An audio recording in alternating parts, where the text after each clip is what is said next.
Tron Ares tem efeitos especiais maravilhosos e uma trilha sonora fantástica. Em outras notícias, a água é molhada.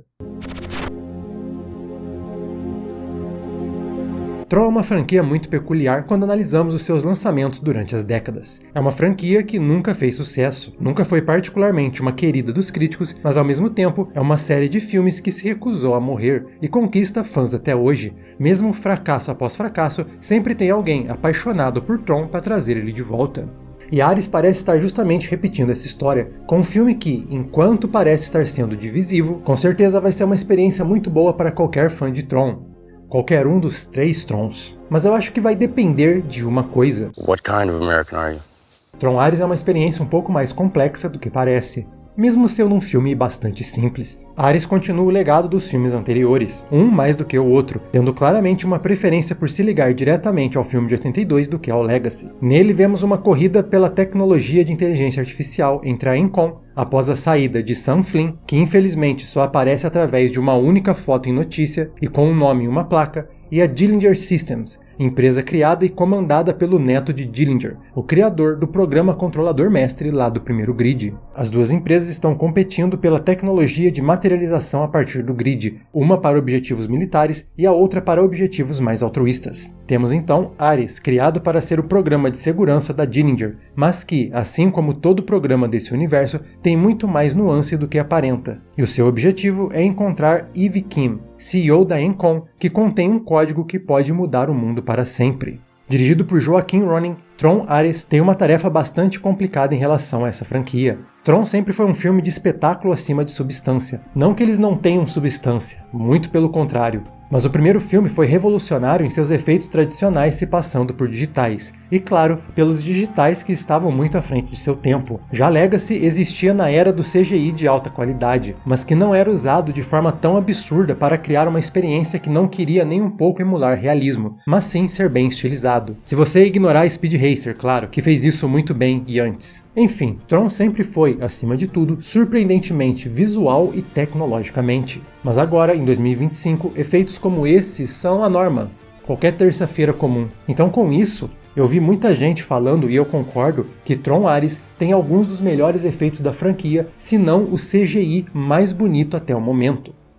E sim, o CGI dele é praticamente perfeito, é extremamente sólido. No quesito técnico, é o filme mais bonito da franquia até agora. No entanto, essa qualidade técnica vem na execução do CGI, que é muito boa, e não na estilização. Então, sim, o CGI do filme é maravilhoso, mas a maior parte dele se passa numa cidade escura aqui no mundo real. Então, por mais que seja um CGI maravilhoso, ele não chama tanta atenção quanto Legacy e principalmente o filme de 82. Apesar de que sim, o filme se passando no mundo real, realça bastante o quão bons os efeitos visuais são. Tem um momento bem específico que eu não quero estragar pra ninguém, por isso eu não vou dar spoilers. Aliás, eu não vou dar spoilers de nada do filme nesse review, que Ares precisa visitar um cenário que nós já conhecemos, que tem a ver com a história, com o passado. E para isso eles usam toda essa nova tecnologia que a gente tem hoje para tentar recriar uma tecnologia que já está ultrapassada, recriar um visual que dificilmente você vê hoje em dia. E essa é a parte mais empolgante de Ares, visualmente pelo menos. Eu acho que se o filme inclinasse mais para esse lado, teríamos uma anomalia visual que seria tão marcante quanto o filme de 82. Principalmente hoje em dia, que a gente vive nessa hegemonia do CGI realista. Eles se preocupam tanto nesse momento em recriar esse aspecto, esse visual, esse sentimento, que eles até mexem na granulação do filme. É assim, para qualquer fã de Tron, é um momento emocionante, é um momento muito bonito. É um momento que mostra o quanto visuais estilizados são muito melhores do que simplesmente realistas por serem realistas. Apesar de muito bem executados, esteticamente eu acho que a decisão de passar a maior parte do filme numa cidade escura, como eu já falei, não deixa Ares se destacar dos vários outros blockbusters que têm exatamente o mesmo tipo de cenário. Com isso, ele perde superficialmente para filmes como Legacy, se não fosse pela trilha sonora. Assim, não é nenhuma novidade na franquia Tron a gente falar que a trilha sonora carrega o filme. Eu tenho quase certeza que muitos de vocês aqui são fãs de Legacy mais por causa do Daft Punk do que por causa do Legacy por si só. Mas correndo o risco de até mesmo apanhar na rua depois de dizer o que eu vou falar agora, a trilha sonora de Ares talvez seja a melhor da franquia, com Nine Inch Nails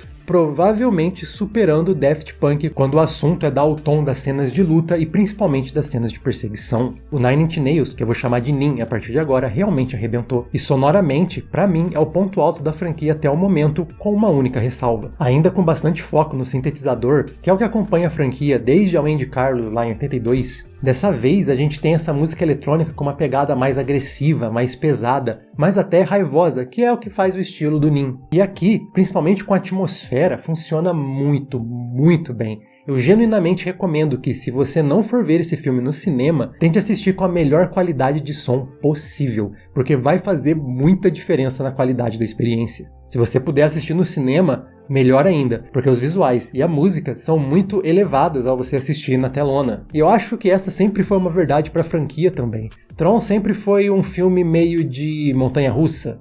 Ele é quase que uma atração de um parque de diversões, e Ares faz isso exatamente da mesma forma, muito sendo mérito da trilha sonora. Todos os filmes de Tron foram feitos para serem vistos no cinema, e eu acho que qualquer fã de ficção científica, aliás, qualquer fã de experiência boa, vai gostar de ver esse filme no cinema. Assim, eu acho que se você é um dos fãs que gostam de Legacy por causa da trilha sonora, Ares vai te agradar bastante. A trilha sonora do Nine Inch Nails não fica nem um pouco para trás, algumas vezes até um pouco à frente.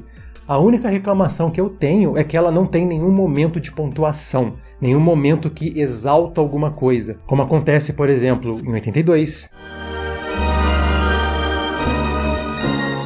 em Legacy, em Uprising.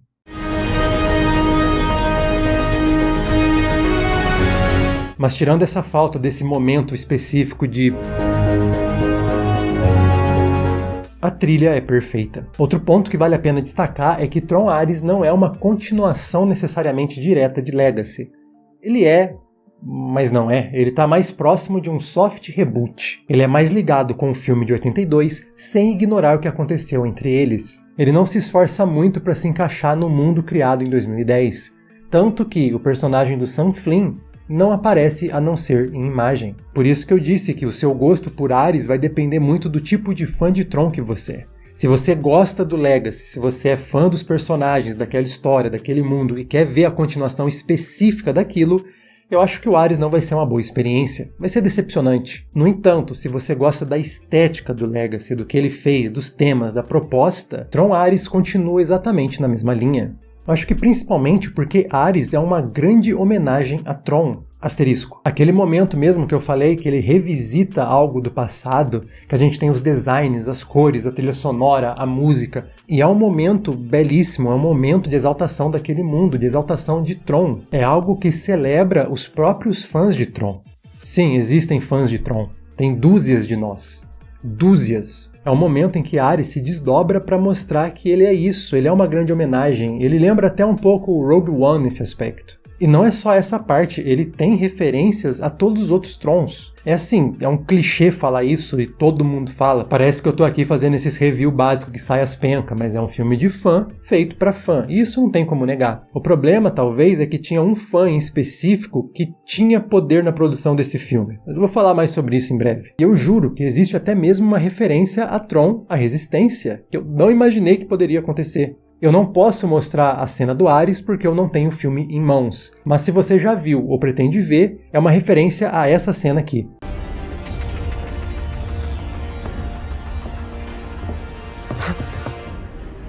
O que eu acho importante para quem vai assistir Ares é saber lidar com as expectativas, porque, galera, é Tron. Tron nunca foi uma franquia genial, super querida, de mega sucesso. Tron sempre foi aquela anomalia que surge de tempos em tempos, encanta um grupo de fãs e depois some por quase 20 anos. E eu acho que nesse aspecto, Ares não deve nada aos seus semelhantes. É um filme diferente em história, obviamente, mas bem similar em todo o resto. Incluindo o fato de que parece que também vai ser um fracasso de bilheteria. Também vale destacar que os novos personagens são excelentes adições, em especial Greta Lee como Eve King e principalmente Jodie Turner-Smith como o programa Athena. Ela não só é extremamente intimidadora e feroz, como consegue entregar o lado mais sutil da personagem quando é necessário que ela interaja com as suas próprias dúvidas e hesitações. Ela tem muito mais personalidade do que o Hensler, que sinceramente eu acho que é totalmente desperdiçado em Legacy, mas do mesmo jeito ela tem muito mais energia e ferocidade do que o Sark de 82. Turner Smith é de longe a atuação mais poderosa de Ares e a personagem Athena merece o destaque tanto por como ela é atuada quanto por como ela é escrita. É até o momento uma das melhores adições a Tron, perdendo apenas para como é a caracterização de vilões de A Resistência. Enquanto outros atores mandam bem, infelizmente não foi dado muito o que fazer para eles, principalmente o Arturo Castro,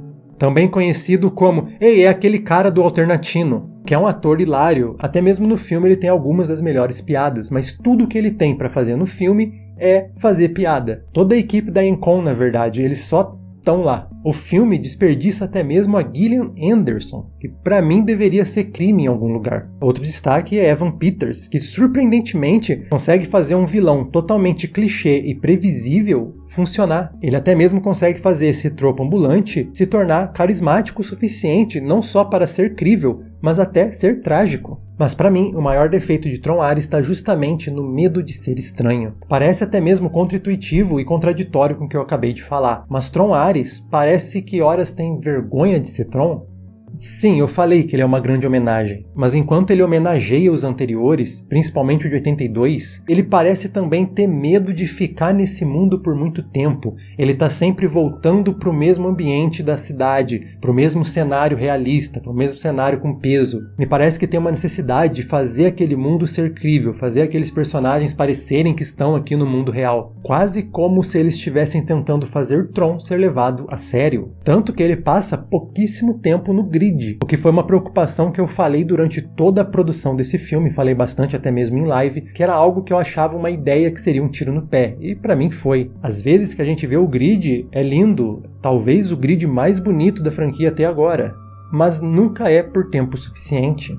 Ele tenta se manter sério em vez de abraçar a esquisitice do mundo virtual, que é o que tornava os outros filmes e a série tão charmosos. Eu não sei dizer se é culpa da direção ou dos produtores, mas ele me passou uma impressão de "nós amamos Tron, mas agora a gente quer que Tron seja um filme de gente grande".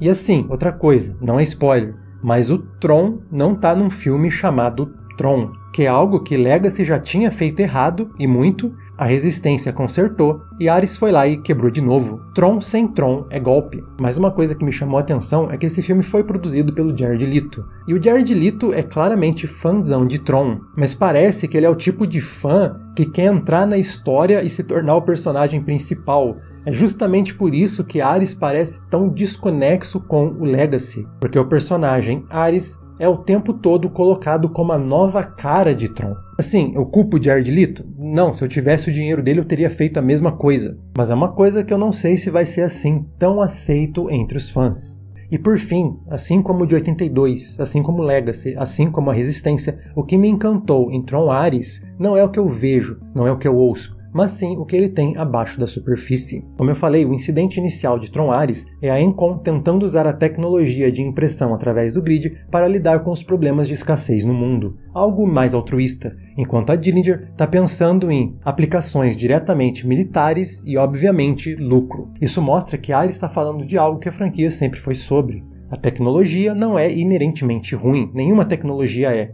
O que é ruim ou bom é como nós a utilizamos. A tecnologia nada mais é uma ferramenta que vai responder à moralidade dos humanos que a controlam. Então, quem a gente vai deixar controlar a tecnologia que tem poder de mudar o mundo? Mas, de novo, esse é apenas o incidente inicial. É só a superfície e, sinceramente, é uma mensagem bem rasa. Eu vi que muita gente queria que Tron falasse mais a fundo sobre as IAs, sobre o ChatGPT, como a gente está vivendo nesse mundo que está lidando com os modelos de aprendizado de linguagem. Mas é exatamente o mesmo erro que as pessoas cometeram com filmes como A Resistência. Porque Tron nunca foi sobre IAs, nunca foi sobre tecnologias. Tron nunca falou sobre isso, então é errado cobrar algo que não faz parte da identidade que o filme está tentando manter. O único filme de Tron que fala sobre IAs, como a gente conhece hoje, é o primeiro, e é acidental, com o programa Controlador Master sendo um programa que roubava, assimilava e plagiava outras fontes e acabou se tornando poderoso demais,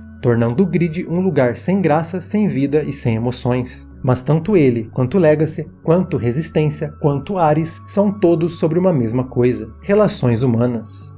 E nesse aspecto, Ares está sim refletindo sobre o mundo atual, sobre esse mundo que a gente vive, sobre como é essa nossa nova realidade de redes dominadas pelo algoritmo, pelas mídias sociais, pelas telas, dominadas até mesmo por IAs. E não se preocupe, eu ainda não estou dando spoiler de nada. Se eu tivesse que estipular um tema principal para Ares, seria como é viver uma vida real em um mundo dominado pelo digital, pelo falso, onde a nossa vida é vivida em terceira pessoa e não em primeira mais, sempre filtrada através de uma tela, do filtro da tecnologia, sobre como não vivemos mais no mundo real. Tron Ares é sobre, basicamente, a frase do Jean Baudrillard: vivemos em um mundo com cada vez mais e mais informação e menos significado. E se eu ganhasse R$1 para cada vez que eu citei Jean Baudrillard aqui no canal em menos de um mês, eu teria R$2. O que não é muito. Mas você conhece o resto da piada. Eu juro que não foi intencional, mas quando eu cheguei no cinema, eu vi que Tron estava falando também sobre isso. Sobre como não há nada mais importante do que você viver a vida por você mesmo. Conhecer o mundo por você mesmo, com os seus próprios olhos. Tocar, sentir, cheirar, ver o que realmente está lá fora e não simplesmente o que dizem para você que está lá fora. O que você lê, o que você conhece por definição, mas não conhece de verdade. Que você não deve viver pela programação que colocaram em você, pela simulação que você vê em uma tela. Você pode saber o que é a chuva, saber quando vai chover, até mesmo saber a construção química de uma gota d'água. Mas até você sentir a chuva bater no seu rosto, a sua vida não é real. E a partir do momento que você sente a chuva em você pela primeira vez, é difícil não se sentir verdadeiramente humano, não importa o que digam que você é. Esse é um arco que acontece não apenas com mas 3 personagens de Ares, tecnicamente 4. A vida é feita de emoções reais, sentimentos reais, complexos e simples, negativos e positivos. E nada, nem o trauma, nem a sua criação, a sua programação, pode tirar isso de você. Que você não deve se contentar com a programação que te deram, mas sim com os propósitos que você deseja. Nós somos humanos, não programas. Para ser livre, primeiro precisamos ser humanos, com todos os problemas, tristezas e dores que isso traz. E também as alegrias. Ares, assim como seus antecessores, não é sobre tecnologia, mas sim sobre quão intensa é a existência humana, mesmo ela sendo imperfeita, e principalmente porque ela é finita. Viver 1000 vidas falsas nunca terá a beleza de viver uma única verdadeira. Pode ser uma mensagem simples? Claro, mas eu acho que o filme está ciente disso. A partir de agora, eu vou dar um spoiler muito pequeno. Em determinado momento, o personagem do Ares, que adora os anos 80, fala que a sua banda favorita é Depeche Mode. Enquanto ele está falando lá com o personagem, é pedido para ele falar o que ele gosta mais, Depeche Mode ou Mozart. E ele fala que enquanto um é um dos maiores compositores da história, um gênio, e o outro é só uma banda de synth pop dos anos 80, ele prefere o Depeche Mode, porque ele não consegue colocar em palavras, ele não consegue dar lógica, mas que ele sente muito mais conexão. Ele sente mais paixão por esse algo que é mais simples. E para mim, isso é Tron refletindo sobre Tron. Tron é um Depeche Mode. Sempre foi. É um filme pop, de espetáculo visual e sonoro, mas que tem coração, que tem alma, e mesmo que raso, é capaz de encantar, de emocionar o público. E não tem nada de errado nisso. Não é preciso justificar ser fã de Tron. Basta ser um fã.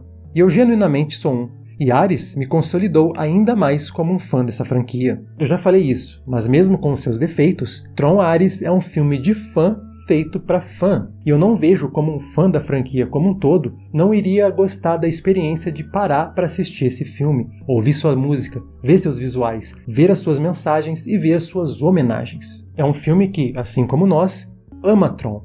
E está a todo tempo demonstrando isso, se mantendo bem próximo aos seus semelhantes. Com tudo isso, vale a pena assistir Tron? Sim, todo filme vale a pena, eu já falei isso várias vezes. Mas eu acho que se você tiver a oportunidade de ver ele no cinema, vai ser uma experiência bem positiva. Com isso, muito obrigado por ter assistido esse vídeo até aqui. Eu provavelmente vou voltar a falar de Ares, mas como eu não tenho o filme em mãos, eu não posso fazer um ensaio como esses que eu gosto de fazer, como eu fiz com os outros filmes. Mas uma vez que ele estiver disponível por aí, com certeza eu vou fazer, porque tem muita coisa que eu ainda quero falar sobre, tem muitas nuances que eu ainda quero analisar, talvez até mesmo descobrir muitas outras. portanto não é a última vez que veremos o grid. Com isso, continue nos acompanhando, porque estaremos sempre por aqui, trazendo entretenimento de todas as galáxias. E um agradecimento ainda mais especial aos nossos apoiadores, que ajudam a nossa nave a continuar navegando pelos muitos universos da ficção científica, como os nossos primeiros imediatos, Vitor Procópio, Guilherme Ian, Alexandre Hausen, Marco Marcos, Gortaina e André Oliveira, os membros da Ponte de Comando Pedro PH, Alex Rogério, Lemuel de Souza, Flávio Vieira e Matheus Aleatório, e os membros da Ponte de Comando Pablo Santos, Ricardo Palmeiras, Ângela Cavalcante, Rafael Rodrigues e André Pena.